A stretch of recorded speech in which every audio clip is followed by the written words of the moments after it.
The amazing digital circus. If you're here, you probably already know what it is, and today I'm going to talk about how this community is the most media illiterate community I've ever seen. Specifically, the Jax situation. Ever since, and also before, Gooseworks publicly said that Jax is a main character, people have been complaining, saying he, quote, overshadows all the others, or gets too much screen time, accusing Goose of shoving him down the community's throat.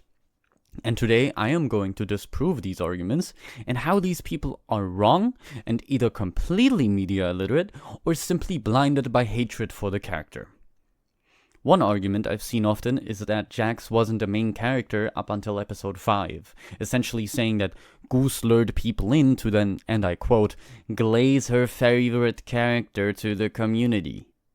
And no, Jax was an important character to the plot from the very beginning. He is the catalyst of the first 3 episodes, driving the plot forward with his actions. In the pilot, or episode 1, he is the one to suggest visiting Kaufmo with Pomni, which sets off the chain of events that eventually lead her to run into the exit door. In episode 2, he is the one who throws Pomni out of the truck, which leads her to meeting Gummy Goo. In episode 3, he throws Gangle's Happy Mask into the scary door. There's smaller examples of this in every episode. He is crucial to the plot in every episode one way or another. Issue here is that people confuse screen time with importance and impact. A character doesn't need to have a lot of screen time to be important, and doesn't have to be important to have a lot of screen time. This segues nicely into the next argument. Episode 5 was supposed to be about Ragatha, but ended up being Jax-centric. Now my point is basically what I just said. A character doesn't need to be important to have a lot of screen time. Yes, Jax absolutely gets lots of screen time in episode 5, and definitely gets development, but he's not the focal point.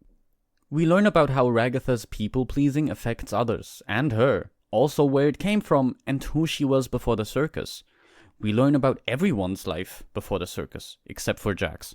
The only thing we learn about him are that he lost friends, which isn't unusual, has trypophobia, which same, and also a crippling fear of being emasculated, a true incel classic.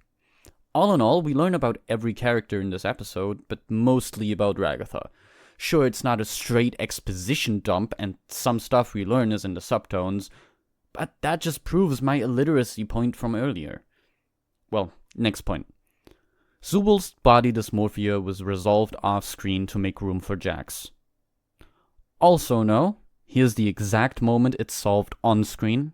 You have to choose to love yourself, even if it doesn't make sense. It's not natural, it's intentional. Have you ever had to make that choice? Huh? Next, we barely know about Pomni's backstory even though she's the main character.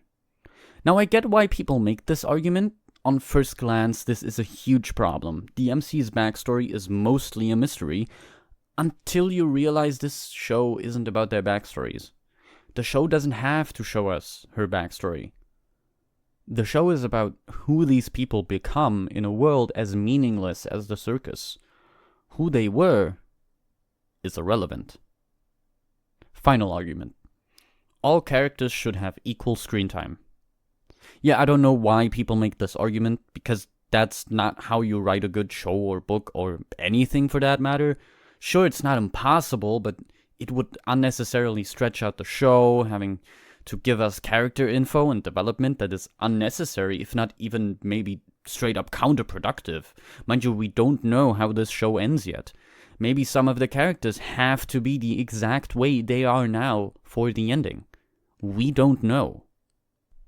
As for a final word, I'm not saying you can't be upset that your favorite character didn't get as much screen time as you'd like. My favorite character is Bubble, so I know a thing or two about that. However, you can't expect a show's creator to go out of their way to cater to your wishes at the expense of their narrative, and then blame it on the creator having a favorite character or bad writing. Which a lot of people just don't actually understand. The writing is actually really good. Anyways, my Point being, let people make their stuff the way they want to, you entitled pieces of shit.